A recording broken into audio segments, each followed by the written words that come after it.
His authority inside Malawi was fundamentally unchallenged, and while in private he ruled only through the filter of Cecilia Kadzimira, the political implications of that fact tended to rhyme with Banda's own views on his people. That is, what they didn't know wouldn't hurt them. Banda exerted direct control over most of Malawi's economy. He was estimated to have amassed a fortune of several $100 million, a fleet of limousines, a private jet, and a robust enough network of enforcers, the red-shirted young pioneers, that any potential dissident had long since left the country.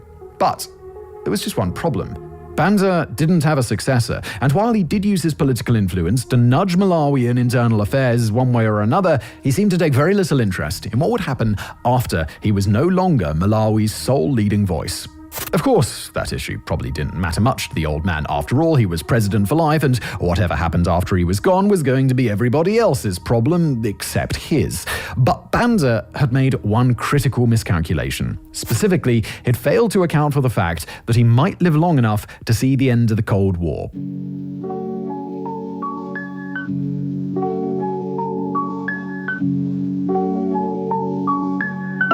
Oh, Xander made that beat?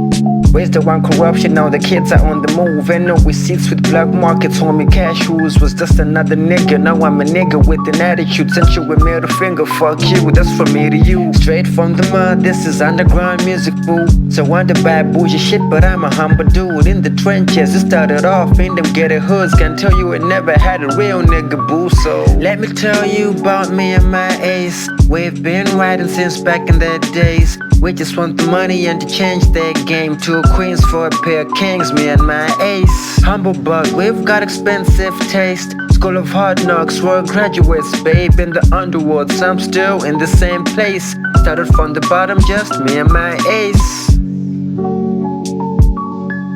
Spades Entertainment.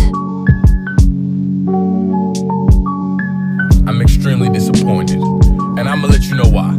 It's not even because of something that you did.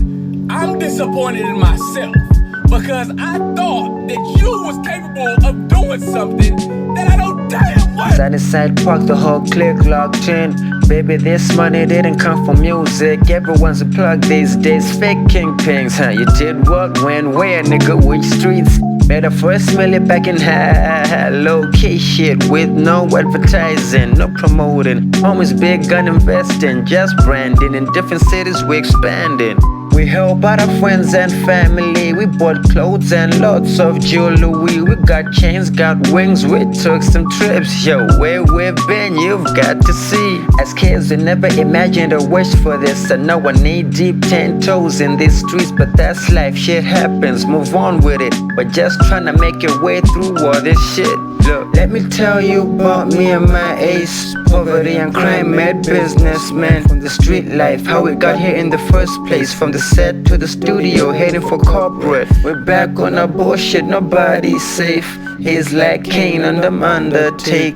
Kill somebody, guess what digs their grave. No jokers here, just me and my ace. Western governmental aid dried up, and even worse, non-profit organizations and private donors finally had the leeway to tell Hastings Banda what they'd probably wanted to say for decades. Either reform the government to be transparent and accountable to both Malawians and the world, or Banda wasn't getting a single cent more.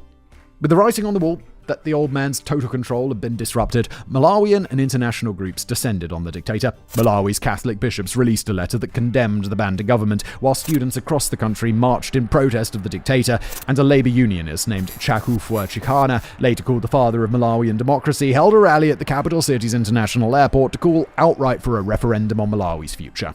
The young pioneers, so recently unchallenged in their own country, now faced increasing resistance from the rest of the population, who still had reason to fear, but no longer believed that their situation was hopeless. In the face of such fervent opposition, Banda might have considered trying the same brutal crackdowns and other repressive actions that dictators in similar spots were trying across the globe, but instead he chose a different tack. In October of 1992, Banda agreed to a referendum on Malawi's one-party state, and when the result was a landslide vote in favor of multi-party democracy, Banda worked with the new political parties to organize a general election. When he was stripped of his president-for-life title and saw most of his executive and legislative authority undone, he seemed to treat the occasion like an academic, studying the potential upheaval in his country as it played out before him. And when it was time to choose Malawi's next president, Banda took part in the process.